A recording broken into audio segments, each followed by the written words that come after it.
Hello, who are you and where are you from? I'm Stephen Borne, and we're sitting in Rye, New Hampshire right now. Fantastic. I understand you're involved civically in the area. Yeah, so it's the Rye Civic League. I'm the president. I've been doing it for about a dozen years. And no matter where you live, how do you know what's going on in town? Select board, planning board, zoning. The newspapers don't cover it. So, what the job of the Civic League is, we put together a monthly email that summarizes what top 10 things happen in town, select board planning, small, digestible, then links to more information because we're all busy. And what we need to do is we need to help each other um, you know what's going on, to be educated and informed, and that's the mission of the Civic League. I wrote a book called Consuming Government. That's the premise that is all of us need to choose to spend more time to manage all the government we buy.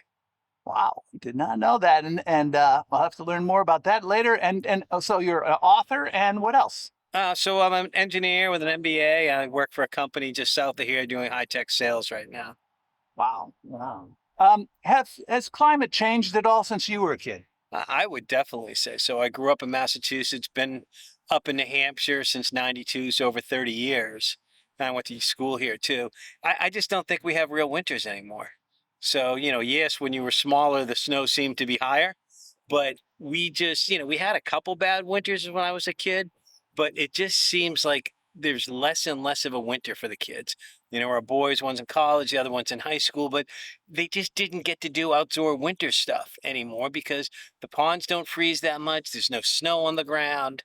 And it's when it's winter up here, you want it to be winter. You want to be able to do the winter things. And we're able to do less and less of that. It's hard to go cross country skiing. There's just not enough ground cover. A friend of mine had a golf course up here before I got married. I was always cross country skiing there. Now he doesn't even bother with it anymore because there's not enough snow for it to make sense to do it. And also, I pulled to the side. There's a little story behind this. I pulled to the side of the road when I was riding, and I saw a sign there saying something about climate. What was that? What does the sign say? No, well, climate action now. Our oldest is a freshman up in Bowdoin, up in Maine. You probably rode by there on your way down. And you listen to the youth, and if you ever hear "Okay, Boomer," I think the kids are like, you know, are we're polarized. Our government doesn't work, and we're destroying the world. And you call yourself the greatest generation or the people, baby boomers, whatever, and you're telling us what to do. You've made a mess of everything. And so the younger generation is like, we need to do something. And our older son and our younger one, they take it very seriously. When the presidential candidates came through, our son was probably only a junior in high school then. He was drilling the candidates on what are they going to do because none of them had plans and actions to do things fast enough.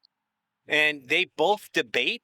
And so you don't argue with, with our boys. I mean, they do their research, they know the homework more than some of the candidates or politicians. And we're just not doing enough fast enough.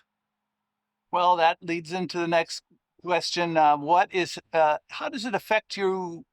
I guess you've already said how it affects you personally. How do you think it's going to affect you going forward? And do you think there's anything we can do about it, either as Well, individuals, as government? You yeah, wrote a book about that. well, I think everybody needs to be doing, something. One person, we're like ants. One little ant doesn't do much, but if we all start doing something, we can do phenomenal things.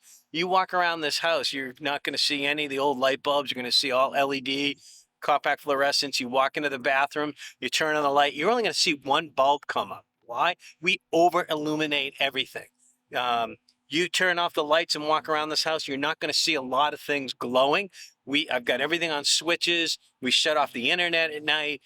Dark power, I think, consumes like 10% of our energy. If we want to be energy inefficient, more energy independent, reduce our cost or have a higher percentage of renewable energy, the best thing we can do is consume less energy. All right. And that's something all of us should be doing all the time. We bought this house, we did a ton of work around insulating, storm windows, doing that, put in a wood stove. We do it. And we live on the coast. We see it now. Um, the king tides, the tides getting higher, faster erosion.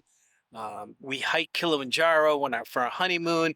The guides telling us they're seeing less and less glaciers. We were just up in Alaska 2 summers ago with the boys, and the amount the glaciers are melting and going away, it's phenomenal. They used to have little signs at the Harding ice field. This is where it was in 1932 and 33. The signs were like really close. Now they're huge apart because so much of the glacier the last 20 years is pulling back. Denali State Park is closed because the permafrost is melted and the road is slid. Yeah, it's happening. So yes, it's impacting us. It's happening things, and we're just not doing enough fast enough. On a scale of 1 to 10, 10 being the most concerned, how concerned are you? I'm very, we're very concerned. Like I said, we've got kids, their future, what's going to happen. Always lived on the coast. The coast is going to change. We just need to be sucking down less energy, be more conscious about it, drive harder to get off fossil fuels, be more energy efficient.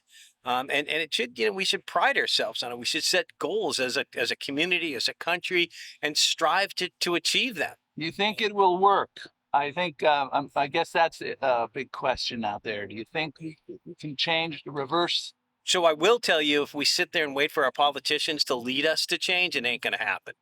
All right. We need to be responsibility. The people need to be responsibility. Our political system there's too much money. The polarization is too bad. They care more about getting stopping the other side than doing what's right for the country. Not, the politicians are career politicians. They may mean well, but the system is broken, and the people need to step up if we want our country to function better and really address our problems. Well, thank you very much on this 11/11 in Rye, New Hampshire. Thank you very much. Okay, take care, everyone.